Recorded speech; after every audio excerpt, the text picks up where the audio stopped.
Hi everybody, welcome back to the channel. Finally got a new bike in to work on. It's been quite a while. It's been quite difficult getting decent crash recovery bikes. Some of them are going for ridiculous money at the moment. So finally got myself an MT07, but yeah, a little bit worse for wear. I'll show you around. So as you can see, quite a bit of work to do. I think most of this bike is held together with tie wraps. As you can see, pretty rough, no lock. It's a stolen recovery. Yeah, they've obviously hot wired it and everything else, but it's pretty rough around the edges. So the plan is to strip it down and see if we can get it working for starters. Firing up, and even the seat units. They've managed to kill the alarm with a screw by the looks of it. So yeah, interesting. This seat I think is actually for an R1 or something. I don't know. It's even broken, so it's about as useful as a chocolate fire guard. Black spray paint everywhere. So I think the planning for this is nice and attached. Is basically to strip it down to nothing. Down to the chassis, and then do a complete rebuild. I'm actually thinking sort of a semi-modern Café Racer style bike, but it just depends on parts availability, what fits. I did notice though that the forks are the interesting piece here. These are not MT7 forks. They don't come with this type of fork. This looks to be an R6 setup. Someone looks to have tried to convert it. Even the brake calipers are not exactly on the discs, so yeah, quite a lot of work to do. You have to add in the comments what colours you think I should go for. I'm thinking like a Nardo grey colour with maybe an orange and blue, but I haven't quite decided yet. Just to do something a bit different. So yeah, quite a bit of work to do on this. So I'll start stripping it down. So yeah, take the fits off. I think the stripping down is not going to take as long as I thought potentially. This is, I think everything's literally held together with tie wrap, so this could be interesting.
Let's go.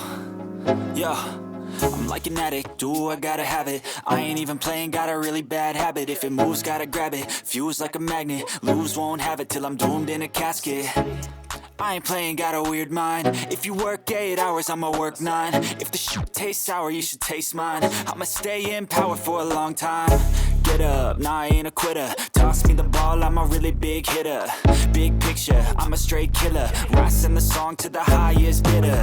Got juice, got gas, I'ma move fast. New shoes, new tracks, like who's that? I'm new, come back, better than last. Yeah, it's a new me, never gonna look back. I'm never gonna look back. Cause damn, I was built to last. You move slow and I move fast, and that's facts.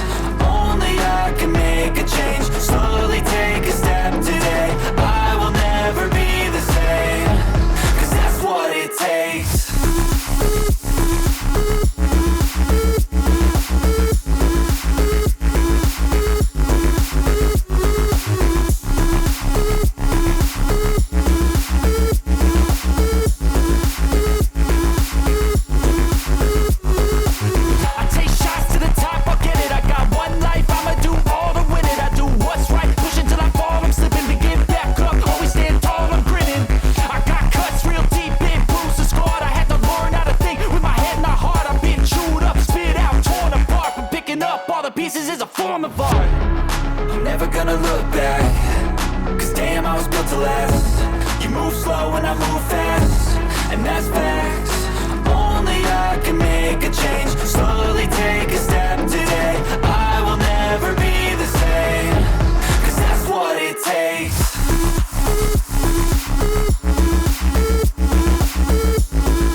So this is what happens after a few days of going crazy. You can see there, literally took the frame apart.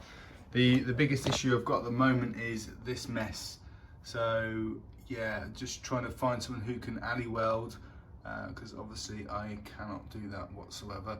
I've been chipping off all the putty or whatever you call that stuff to fix it.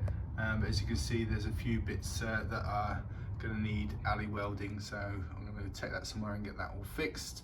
Yeah, apart from a few other bits, there's a bolt stuck in the back of the engine as well, which I need to sort out. Even like the rear swing arm and everything else is off. The front wheel, which you can see is there, even only had the bearings on one side of the wheel. So yeah, this is definitely a death trap, or it was, should I say. I've ordered some new forks, but the added bonus was that I have got some R1 forks that I can sell to recoup some of the costs. I have everything in the box, all the bits there, the old bits underneath. So yeah, a fair amount of work to do, but on the next one it'll be time to take that engine apart. So I've got to get the head off. Here's all the hydraulic stuff as well, rear shock. So yeah, literally everything is out, footrests, the whole shebang. So should be interesting putting this all back together. The frame's definitely a bit worse for wear with all the dodgy paintwork that's been going on. So yeah, lots and lots to do, but should be fun. So thank you all for watching again, appreciate it. Please like and subscribe to see how this Café Racer build goes. Should be interesting with what the bike currently looks at. As you can see, yeah, fun and games. All right, see you all soon. Bye.